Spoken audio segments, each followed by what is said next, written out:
Yo, what's up mga master? Mark Music here. May tanong yung ating kamaster. Alam niya na ang major scale, alam niya na yung nota dito sa fretboard, alam niya na yung pentatonic, at marunong na rin siya mag-cover, yan, mag-solo, gamit yung tabs at mga tutorial, pero hindi siya marunong i-apply yung mga natutunan niya.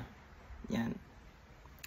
Yan yung ating tutorial ngayon mga master, pero bago ang lahat, magbibigay muna ako ng disclaimer. Po ako professional na gitarista, nagtuturo lang po ako base sa alam ko, sarili kong research, experience, nasa sa inyo na to kung susundin nyo o hindi yung mga tinuturo ko. Let's go! Requested video, hindi siya nagpa-mention ng pangalan niya. Nakita mo to bro, yung video na to, matutunan mo kung paano i-apply o gawin yun. Ito yung kadalasan pag yung gusto na natin kumbagang gumawa ng solo, parang si Kuya Mook, Sir Isaac, na gagawa ng sariling magbalikabol. Yan. In short, gumawa ka ng sarili mong melody. Mag-construct ka, mag-improvise ka. Yan. Hindi ko naman ituturo dito na yung magbalikabol nilang dalawa kasi simple sa kanila yun, gawa nila yun. Kumbaga, meron na tayong alam, inaral na natin yung major scale, alam na natin yung nota dito sa fretboard, inaral na rin tayo mga pentatonic or kumbaga ayan na nating basahin dito yung mga nota sa tabs. Kaya yun yung ano ng ating kamaster, sabi niya marunong na daw siya mag adlib, solo, mga cover, pero yun ay sa tab. May mga ituturo ako sa inyo mga master na tips or kung paano natin gagawin na makapag-construct tayo ng mga solo. May matitignan tayo dito mga master. Unang-una, titignan natin yung chord progression. Kung ano yung chord progression niya, ano yung pagkakasunod-sunod. Kumbaga ng mga chords niya, G, E minor, C, D ba yan? O B, G, A, ganyan. Kumbaga, titignan mo yun kung ano yung pagkakasunod-sunod ng mga chords nila. Pangalawa mga master, tignan mo, kumuha ka ng mga target note. Example lang, meron tayong G, C, D. Yan. So, titignan mo agad yung mga triads nung chord. Okay ko na triads ng chord is yung chord tone niya. Yung mga nota na bumubuo doon sa ating chord. Sample sa G natin, meron tayong G, B, D. Sa C natin, meron tayong C, E, G. At sa ating D, meron tayong D, F sharp, A. Yan ang mga tinatawag kong chord tone. At yan yung gagawin nating target note. Para may track tayo sa chord progression. Kumbaga, bawat ibibitawan natin na mga nota, isa man yan o dalawa, at least merong isang nota doon na sasakto sa ating chords. Halimbawa, meron tayong chord progression na G, C, D. Yan. Ang tinutukoy ko na triads mga master is yung kanyang chord tone. So, chord tone niya is sa ating G is G, B, D. Kukuha lang ako ng isa doon, at least man lang meron tayong isa sa tatlong nota na bibitawan natin sa chords na yan. Example, meron tayong tatlong nota na bibitawan, pero magsapul tayo ng isa. Yan yung unang tip mga master. Yung pangalawang tip ko mga master is gagamit tayo ng descending at ascending. Gagamitin natin siyempre yung mga interval natin dyan sa ating scale na major scale. Sample natin, meron tayong D major scale. Yan, sa D major scale naman tayo. So yung interval niya mga master or yung mga nota ng ating D major scale is meron tayong D, E, F sharp, G, A, B, C sharp, D. Yan yung kanyang scale. Example, meron tayong chord progression, yung familiar na chord progression, meron tayong D, A, yan, B minor, tapos G. Yan yung ating chord progression na example. So sa ating D, example, meron tayong F sharp. Yan. Ito yung gusto natin. Or yung third ng ating triad sa D major. Yan. Ito yung ating target note. Sa A natin, so example, kukunin natin yung fifth ng A. So sa fifth ng A major is meron tayong E. So ito yung E. Meron din dito. Yan. Sa ating B string, fifth fret. Yan. Pero ikaw nang bahala master kung saan mo kukunin. Basta alam mo siyempre yung fretboard. Yan. Tatlong chord natin mga master, yung B minor, example natin, kukunin natin yung root niya lang, yung B. Yan. Kumbaga, ito yung B, yan, root. Yan yung ating target note. Then sa ating G, yung pang-apat na chords is meron tayong fifth ng G. Yan, fifth naman ng G. So, yung fifth ng G is D. Yan. So, ito na. Recall ko mga master, sa D natin, meron tayong F sharp. Sa ating A, meron tayong E. Then sa ating B minor, meron tayong B. Then sa ating G, meron tayong D. Yan. So, sa ascending natin, alam nyo na yun mga master, pag ibig sabihin ng ascending. So, pataas yung nota natin. Ascending tayo. So, ito yung target note natin kanina sa ating D chord.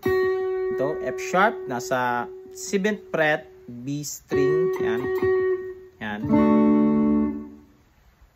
Then, yung susunod natin is E. Diba? Dito natin kinuha kanina sa 5th fret, B string ulit. So, dahil ascending tayo mga master, hahanapin natin yung E na hindi tayo aatras. Yan mga master, take note mga master ha. Hindi tayo aatras. So, hahanapin natin siya sa scale mismo ng ating D major scale. Dito yung ating target note na F sharp. Siyempre, dahil susunod natin yung A. So, hanapin natin yung E dyan. So, ascending kasi siya mga master, kaya gagawin natin, i-scale natin yung ating D major scale. Pero nag-i-start tayo doon sa target note natin na F sharp. So, meron tayong F sharp, G, A, B, C sharp, D, E. So, dito na natin nakuha yung ating sunod na target note.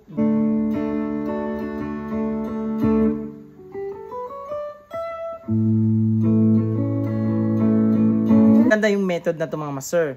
Para magkaroon ka kumbaga ng ideya ba, hindi ka mawalan ng ideya. Then, pangalawa, dito na tayo sa descending. Yung kanina ascending, ngayon descending naman. Sa descending, so meron na tayong clue kanina mga master. So alam na natin yon sa ating target note dito, F sharp sa ating D. Sunod natin is E. So malapit lang siya, madali na lang. So ganito na siya. Yan. Wala na kasing ibang nota na dadaanan doon kasi siya na yung susunod doon sa scale. Kumbaga dyan sa scale ng major scale ng D, meron tayong F sharp. So E na yung susunod. Kaya wala na tayong gagawing mga ganon-ganon kasi passing na yon. Then sa pangatlong chords niya mga master, meron tayong B minor at B rin yung ating napiling target note kanina sa ating example mga master. So dahil nito tayo sa E, mag-descending tayo kasi may mga nota dyan na dadaanan bago yung ating target note na B. So galing na tayo dito sa E. Yan. Makakadaan tayo ng D, C sharp, din yung ating sunod na target note na B. Yan. Ito.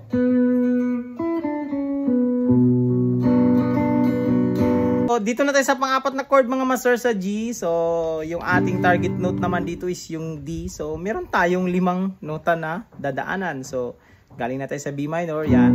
Dadaan tayo ng A, G, F sharp, E, then D. Ganon siya mga master. Napakadali lang yan siyang intindihin mga master. Yan yung pinaka maganda. Kaya nakikita natin sa mga nagsusolo mga master. Bakit galing dito, papunta dito, takbo-takbo ganyan. Dahil alam na nila itong technique na ito mga master. Yung ascending, descending dito sa ating fretboard. Pero, octave lang din yun mga master. Ito yung gagawin nating backing track mga master. Yan, para medyo simple lang siya. Ballad siya, nasa key of C. Yan. C.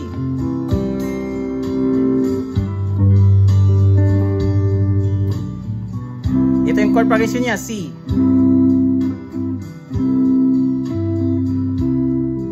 F.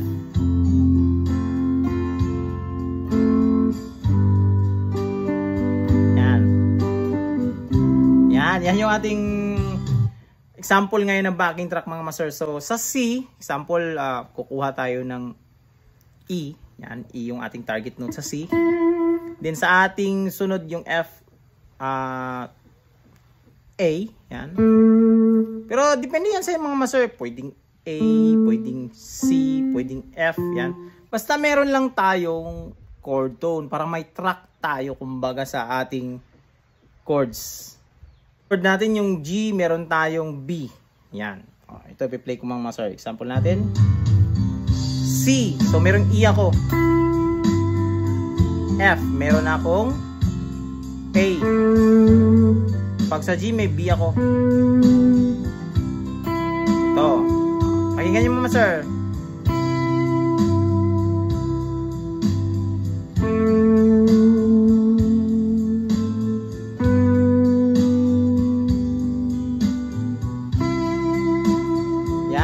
Target note, din pag nakuha ko na yung target note, bawat chords ascending tayo, yon sa pangalang ikot. Then pangatlong ikot, descending tayo. Ganito yun mga master. Ito na mga master, sa C meron tayong E na target note. Yan. Sa F may A tayo. Yan. Sa G may B. Yan. Tandaan nyo yung mga target note na yun mga master. Yan. Ascending na tayo. Mga nota na pagitan. Ito walang pagitan na nota kaya yan lang ulit sunod. May nota na pagitan. Yan. Then descending tayo.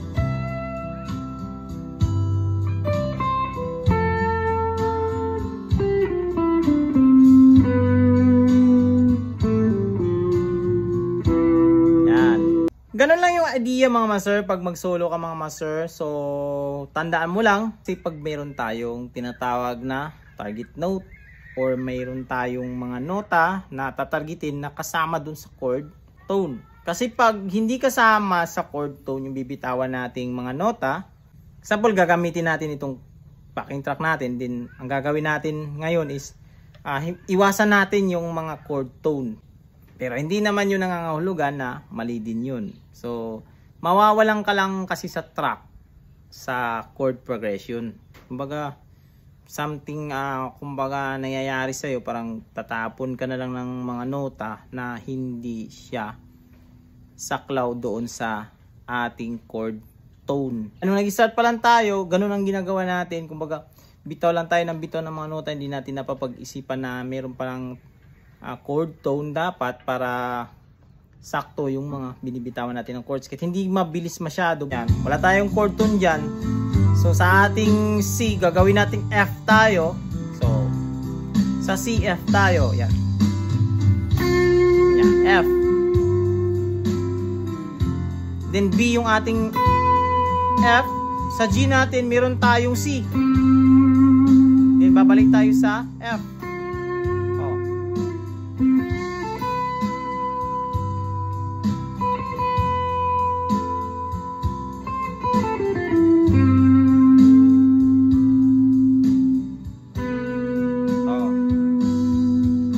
Unlike sa meron tayong chord tone,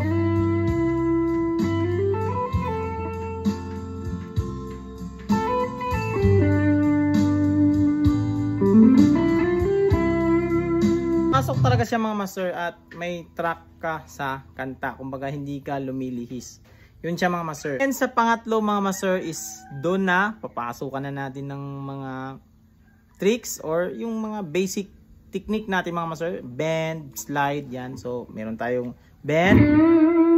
Bawas target note natin na E kanina dito sa ating C. Pwede nating i-bend yung ating D na note para makuha natin to. Yan, yan yung bend. Meron din tayong mga slide. Yan. Yan. Gagawin natin yon. At siyempre, alam na rin natin yung pentatonic natin. I-insert natin yan.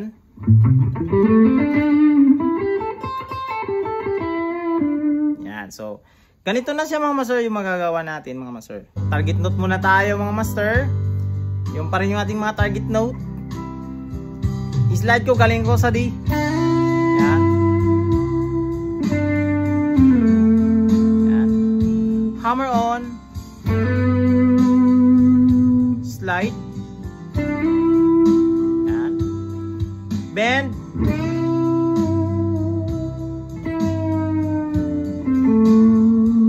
Hammer on.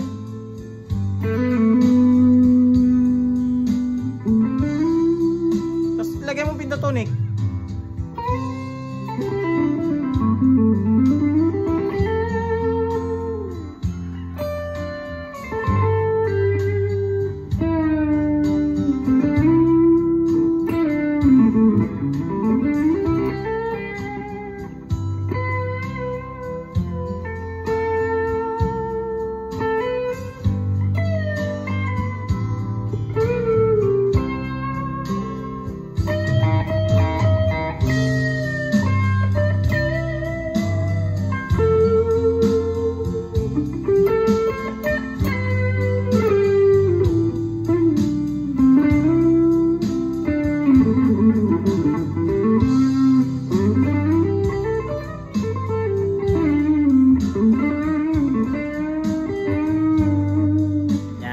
So kahit yun lang mga master, yan, hindi mo na kailangan na sobrang bilisan or kailangan mo magkaroon ng sweep picking, mga legato. Saka na muna yan mga master kasi nag-aaral pa tayo. Kumbaga unti-unti muna nating ini-explore or nag-improve kumbaga tayo sa ating scale dito sa ating gitara mga master. So hanggang dito lang muna sa video natin na ito mga master. Sana nakapulot kayo ng ideya nito mga master sa ating topic ngayon mga master. So this is Mark Music. God bless you all.